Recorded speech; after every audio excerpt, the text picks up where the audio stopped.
Join us as we meet the 2013 DoDEA Teacher of the Year, Danielle Massey, and celebrate the many contributions of DoDEA teachers. Coming up next in the chat room.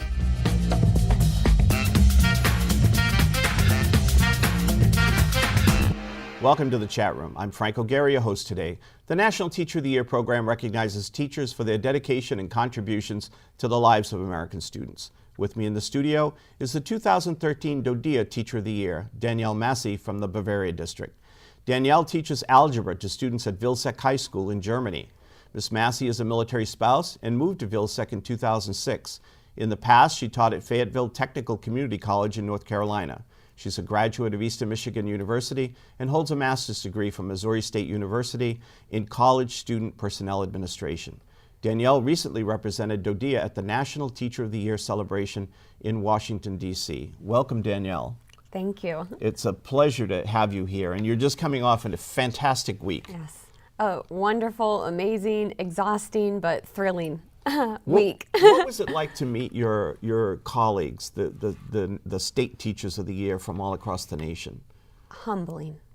It was to be looking across the room at these 53 fabulous teachers of the year who are so unique and such a range of diversity in terms of what they teach and you know what they're doing, what grade level, what subject area, but yet at the same time it's all about a love for learning and a passion for teaching and just a love for students. And I just love that interconnectedness that we all have. And again, it's absolutely humbling. I think I pinch myself every other second. I'm sure. Being there. So. And they all have an inspirational story. Every single one. And you do as well. I do. Okay. I have a great story that I love to share with people, and we'll keep sharing it as long as somebody's listening. Well, we were proud to have you represent DoDEA at that, and we're going to hear some of that story today as we talk. Tell me, I know one of the highlights was, of course, going to the White House. Yes. Talk about it. What was it like? It was just the most amazing, unforgettable experience I will ever have. I think next to maybe my wedding or having my own children, this is definitely at the top. And walking in, again, with all the other teachers of the years, it was definitely nerve-wracking going through all the security and doing all that, but walking into the White House and then sitting in the Roosevelt room where there's his Nobel Peace Prize, his Medal of Honor, and then all of a sudden they said, okay, line up, and we're walking in. And the military protocol, it's just amazing to me, being a military spouse, how just structured, and they are on every detail of it. Oh, I'm sure, absolutely. And I just wanted to jump up and down walking into the Oval Office, but I think I blinked and it was over. But I keep trying to soak in every second that I can remember. And did I hear that you got a coin from the president? I did. I walked up to him and talked as fast as I possibly could because I knew we had a limited amount of time, and I just wouldn't stop. And when I asked him for the coin to give it on behalf of to my husband, who has been in the service, actually he celebrated 11 years this week. Fantastic. And he's been in the Army as a XO and a signal officer for, again, the past 11 years. And to be able to give that to him, I think right after meeting the president, that was the most heartwarming experience. I mean, I just had tears in my eyes, and the president was so gracious about it. And that's wonderful. It means absolutely so wonderful. much. So yeah, and we I will heard you keep met, it. we heard that you met Mrs. Biden as well. Yes, we got to go to Dr. Biden's house on the first night that we were there, and she had a wonderful display of military or artwork for the month of the military child. And the last picture that I saw was called Deployment Math, and it just brought tears to my eyes, not only as a math teacher, but as a mother of two school-age children as well, to know that my children have been through missing those opportunities. And she hugged me and said that we're all one big family, and that sums it up right there. And to know how much she understands that and can empathize with that really makes me proud to be there and to be representative for DoDEA. Well, it's great that she understands the special population of kids that we that we deal with in our school system. And I want to talk a little bit about military-connected kids, because that I know from hearing you in the past and from reading what you've written, that's one of your platforms. It's something you really focus on. Talk to me a little bit about that. Yeah, again, I've been a spouse and I have children. So being in this role as the teacher and now the DoDEA Teacher of the Year has just really brought all those worlds together for me in this just wonderful opportunity to be able to speak their praises and sing what they do to again, anyone who will listen, because those children, they have so much that they have sacrificed and then dedicated themselves to, just like their soldier parent. They talk about in Army values having personal courage and selfless service. And that's what our kids have every day. And it doesn't matter if they're kindergarten or they're a senior taking calculus. They want to come in, they want to feel safe, they want to feel respected and honored.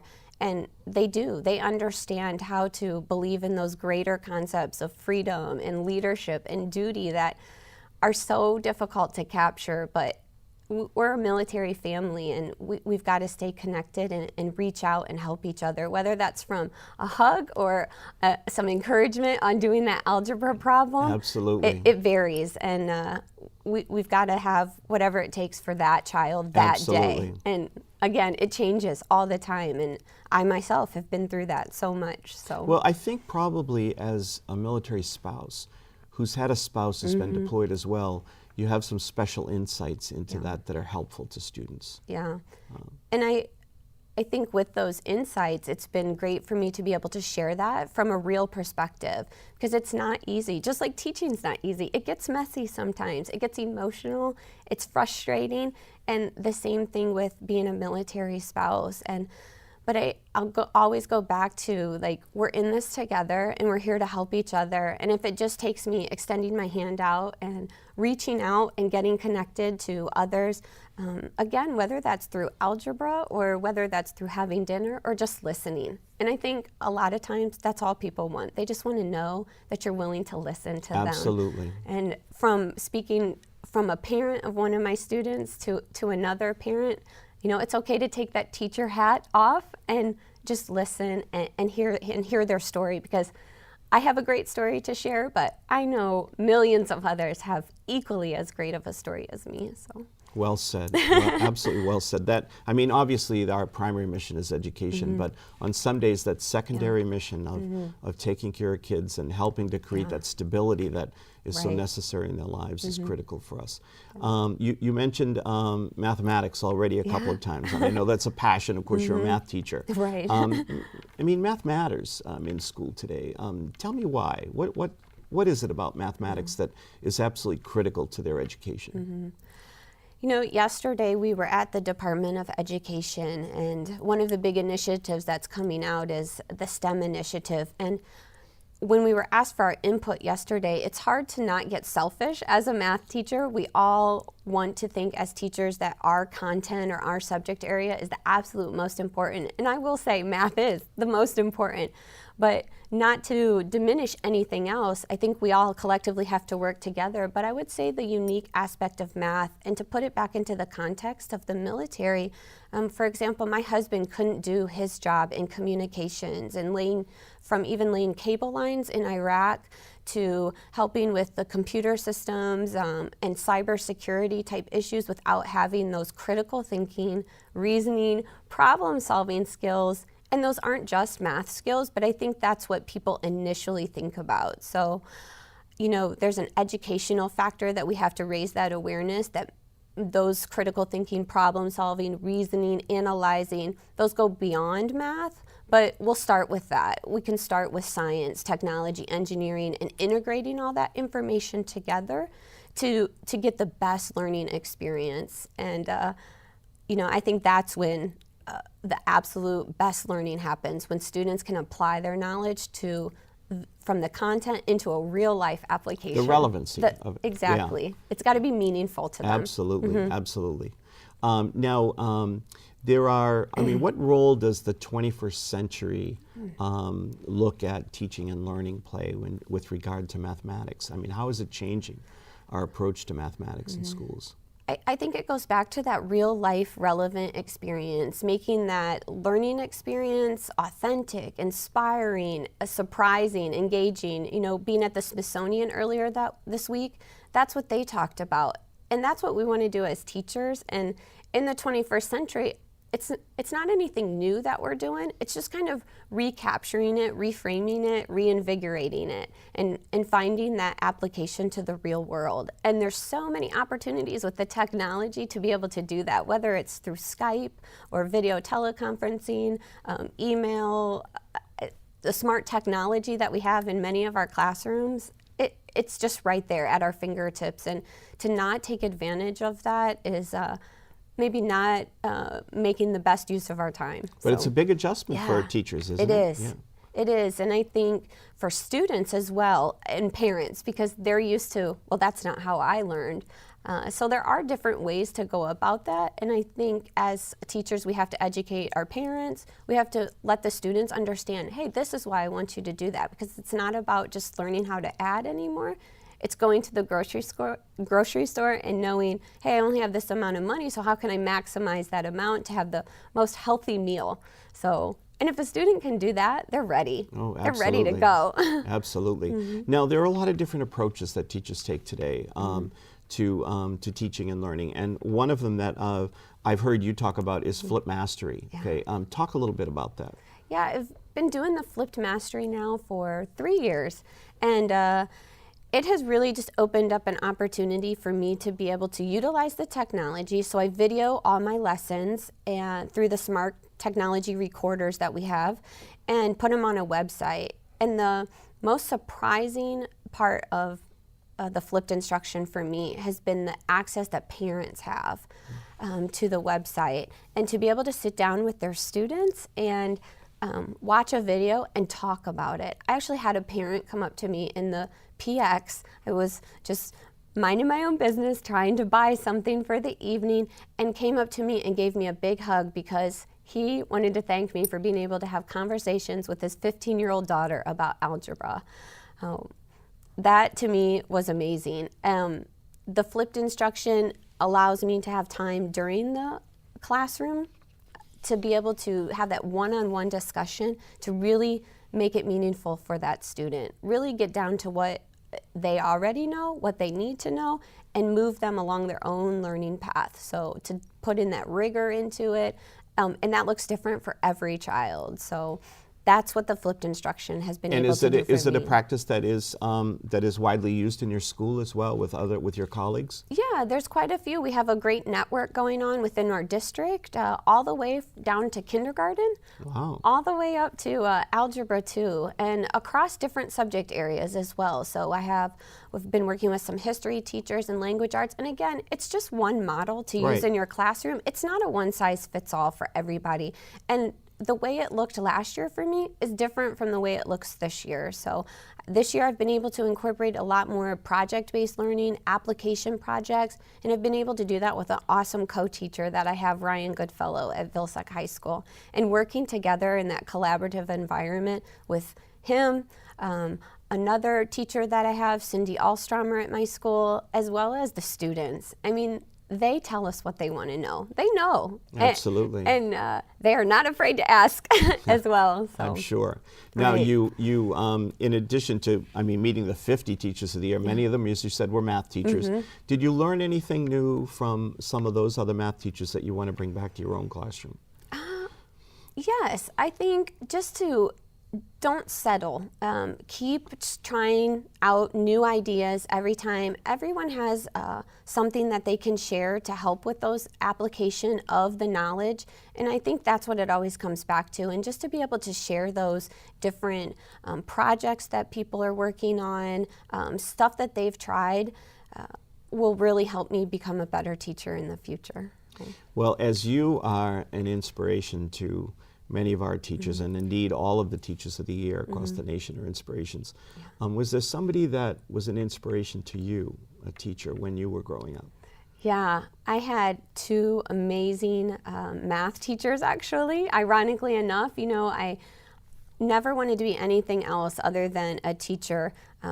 Well, I guess I should digress and say I did want to be a Dallas Cowgirl cheerleader at one point, but my father said absolutely not. So I was really fortunate to have two wonderful math teachers at my high school in Tiffin, Ohio. And I've actually reconnected with one of them recently, and to thank her. And you know, in teaching, you sometimes don't see the payoff and the impact you've had on a student. So for me to be able to use this role, to be able to go back and thank her for what she did for me, was just heartwarming, tears. What was her reaction when you went back to her? Well, it was just through email, and she's actually a professor at the local university in my town at Tiffin University.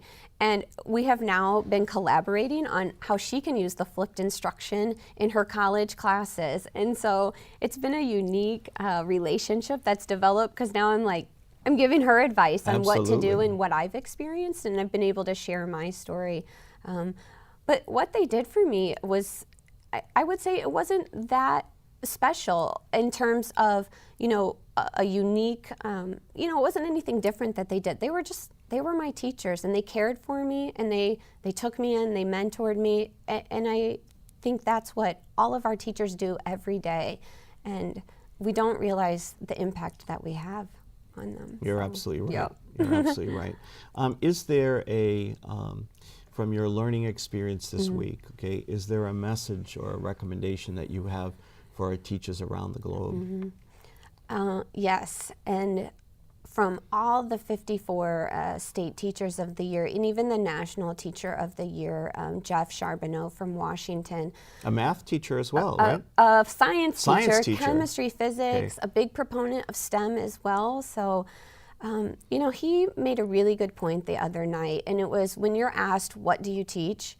You know, the first response is usually Algebra 1. I teach 9th graders at Vilseck High School, and he has challenged us to be able to share our stories of what else we teach, the longer version, which is confidence and respect and courage. And I always want to go back to those Army values, the leadership, the duty.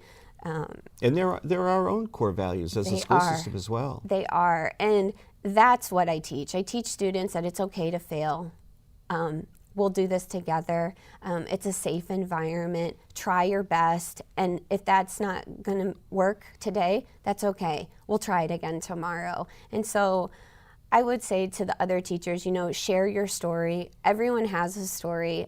We want to hear it. We want to hear the wonderful, amazing things that teachers are doing all across, in all of our schools, everywhere. I mean, across the world. We're the great school system that's across the world, and I think they need to share their story and just remember why you went into teaching. Was it that teacher back when you were in high school, that inspiration, that student that left a note on your desk last week? Because that passion to let go of that, you got to gain it back, because that's what keeps us moving on. And those are students. They're our future. They're going to be taking care of us here in the next 10, 20 years. And that's what it's all about. I want them to be the absolute best. And they're our military students, and they deserve the absolute best, because their parents fight for us every day and keep us safe. So, well, Danielle, I know that I speak for educators, for students, for parents, and our military families around the world in telling you how proud we are of you, and thanking you for your contributions, not only at Vilseck High School, but to the indeed to the system and to education in general. It's been our pleasure to have you here. Thank you so much for coming, and we look forward to hearing more stories about your adventures during the Washington Week here with the other teachers. Definitely. Thank you very much. Our pleasure. Okay. You can learn more about the Teacher of the Year program on our website. Thank you for joining us in this edition of The Chat Room.